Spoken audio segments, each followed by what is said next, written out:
Қабірге кіргенде жер адамға не деп айтады?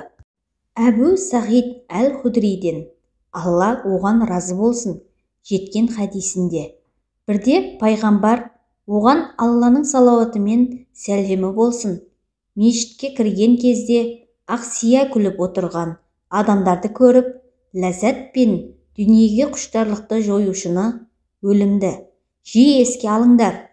Себебі қабір адам баласына әр уақыт мен бейтаныстар мекенімін, мен жалғыздар мекенімін, топырақ мекенімін, құрт-құмырсқалар мекенімін дейді. Мүмін пендежеленген кезде көр оған, менің үстімде өмір сүргендердің ішінде өзіме қатты ұнаған жандардың қатарынан ендің. Қош келдің, бүгін маған келдің және қойныма ендің. Саған енді не істейтінімді көресің, дейді. Сөйтіп көзі жеткен жерге дейін қабірі кеңейтіліп, оған жаннатқа кірер есік ашылады. Ал егер күнәкар жаман адам немесе кәпір желенсе, оған қабір былай дейді екен: саған қош келдің деп айта алмаймын. Менің үстімде өмір сүретін пенделердің арасындағы ең жек көретіндерімнің бірі едің. Енді бүгін маған келдің және қойныма ендің. Енді саған мен не істейтінімді көресің, дейді. Сөйтіп қабірдің екі жағы сығылып, дене мүшелері бір-біріне жабысып, қабырғалары айқасады, дейді.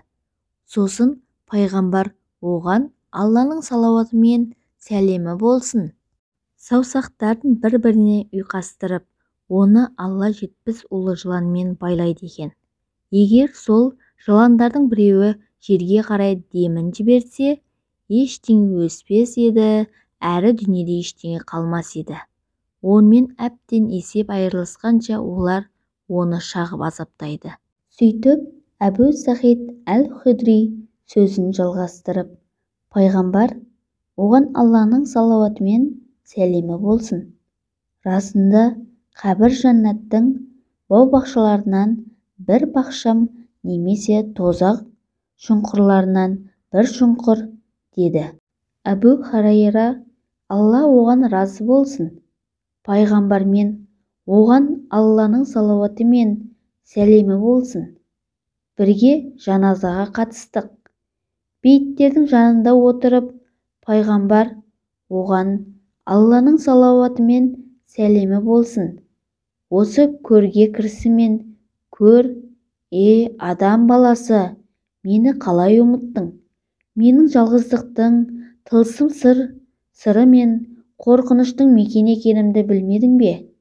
Құрт-құмырсқалар мен суық топырақтың мекенімін. Тек қана Алла кеңіткендерге кеңмін, әрі жақсымын, деп сөйлейді.